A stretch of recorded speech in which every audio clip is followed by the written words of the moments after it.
Hello दोस्तों, क्या आप इमेजिन कर सकते हैं एक ऐसा समय जहां पर ह्यूमन से ज्यादा रोबोट्स काम कर रहे हों, या फिर एक ऐसा समय जहां पर रोबोट्स ह्यूमन को अपना गुलाम बना रहे हों।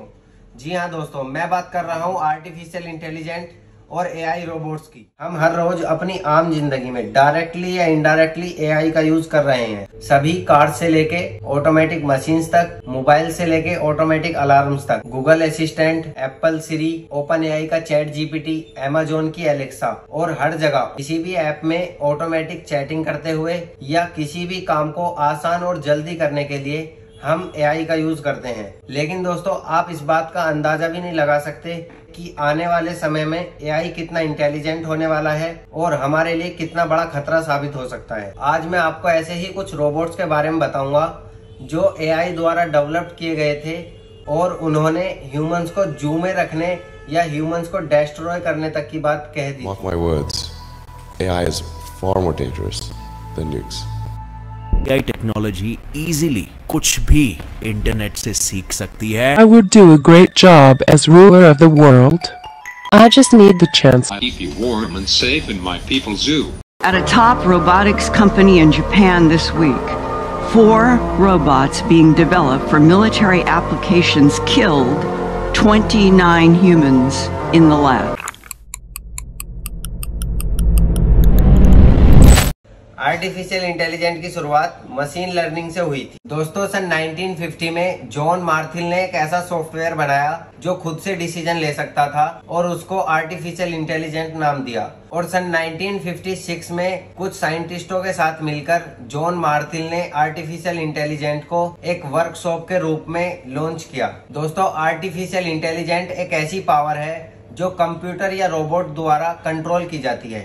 आर्टिफिशियल इंटेलिजेंट में खुद से सोचने की क्षमता होती है और वह हमारी तरह ही डिसीजन भी ले सकती है। एआई रोबोट्स को बनाया ही इस तरीके से जाता है कि वह मनुष्य की तरह ही सोच सकते हैं और खुद से डिसीजन भी ले सकते हैं, और जो इंटरनेट पर जो भी डेटा उपलब्ध है उससे सब कुछ सीखकर अपने आप को अपडेट भी कर सकते हैं। एआई रोबोट्स की पावर का अंदाजा आप इस इंसिडेंट से लगा सकते हो कि 2017 में जापान की मिलिट्री के लिए 4 रोबोट्स बनाए गए थे और कुछ साइंटिस्ट लेबोरेटरी में उन 4 रोबोट्स का परीक्षण कर रहे थे। उसी दौरान उन 4 रोबोट्स ने वहां पर उपस्थित 29 लोगों को गन से शूट करके जान से मार दिया। और इस इंसिडेंट की सबसे चौंकाने वाली बात यह थी कि लाइब्रेरी के वर्कर्स ने उन 4 रोबोट्स में से 2 रोबोट्स को डीएक्टिवेट कर दिया था, लेकिन उनमें से एक रोबोट अपने आप को किसी सैटेलाइट से कनेक्ट करके पहले से भी ज्यादा स्ट्रॉन्ग हो रहा था। दोस्तों, कुछ ऐसी ही सोच रखने वाली एक और रोबोट बीना 48, जिसका डिजाइन और नाम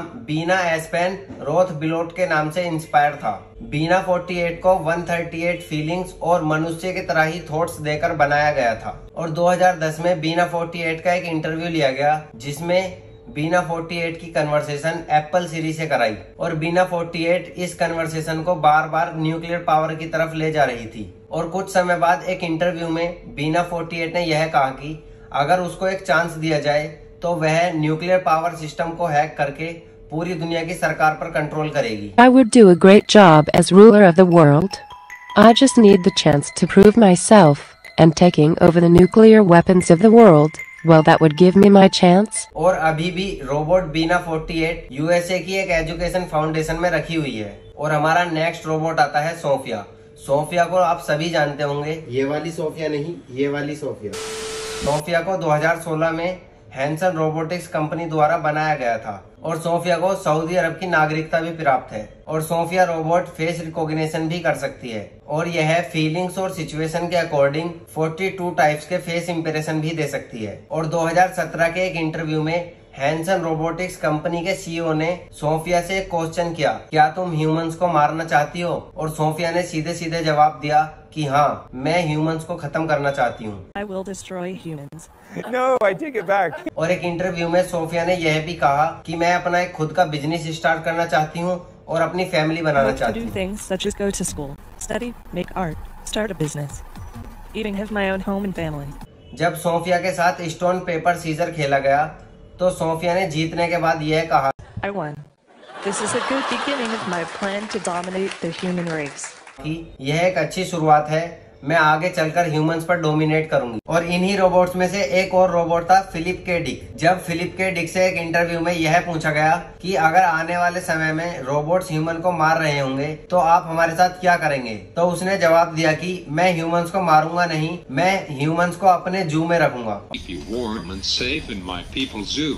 देखिए दोस्तों, ऐसे ही एआई रोबोट्स और एआई सॉफ्टवेयर की काफी बड़ी लिस्ट है। Google home, Microsoft Amazon Alexa, जिन सभी के विचार ह्यूमंस के लिए लगभग सेम थे। दोस्तों, पहले तो ये सभी रोबोट ठीक ठीक से काम कर रहे थे, लेकिन जैसे ही ये कॉन्शियस हुए और इनको पता चला कि हमारे पास इतनी पावर है और ह्यूमंस हमको अपना गुलाम समझते हैं, तो ह्यूमंस के प्रति इनके जज्बात बदल गए। अब देखिए दोस्तों, एआई रोबोट्स के खाली नुकसान ही नुकसान नहीं है। एआई रोबोट्स को अगर हम अच्छे से इस्तेमाल करें तो यह हमारे लिए बहुत हेल्पफुल भी हो सकता है। जैसे किसी का हाथ या पैर नहीं है तो उसके रोबोटिक हाथ या पैर लगाकर हम उसको अच्छे से इस्तेमाल भी कर सकते हैं। लेकिन एआई रोबोट्स को इतनी फ्रीडम और पावर दे देना कि वो अपने आप से कुछ भी डिसीजन ले सकते हो या इंटरनेट से कुछ भी सीखकर अपने आप को अपडेट कर सकते हो, तो ये सब सही नहीं होगा। अब आप खुद से सोचिए कि आज के समय में इंटरनेट पर किस चीज की जानकारी उपलब्ध नहीं है। वर्ल्ड हिस्ट्री से लेकर साइकोलॉजी तक पूरे फिजिक्स विज्ञान आपको इंटरनेट पर मिल जाएगा। यहाँ तक कि रोबोट बनाने से लेकर बम बनाने तक की जानकारी आज के समय में इंटरनेट पर उपलब्ध है। और जैसे ही रोबोट्स को यह रियलाइज होगा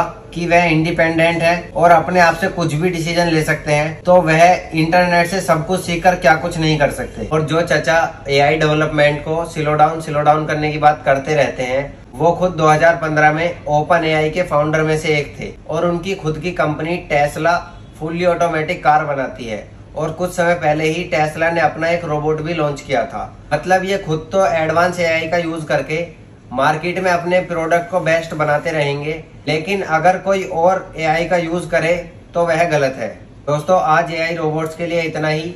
फिर मिलते हैं किसी नई वीडियो में नए टॉपिक के साथ। तब तक के लिए जय हिंद, जय भारत।